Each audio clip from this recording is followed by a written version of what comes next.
如果你是老卡宴，底盘异响，那么要检查这14个胶套是否需要更换。这2个呢是前平衡杆胶套，给大家看正品细节 ，Made in Poland。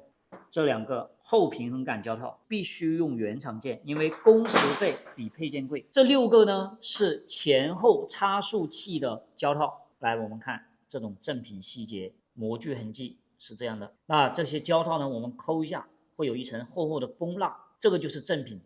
这个蜂蜡起到保护胶套、延缓老化的作用。还有这4个是前桥胶套。当然，这个东西除非你的车经常拿去越野，不然的话其实是坏的很少的。但一旦坏掉，也一定要用原厂件。再说一次，因为这种胶套的话，工时费远远比配件本身更贵，一定要一次性搞定，一定要用原厂正品。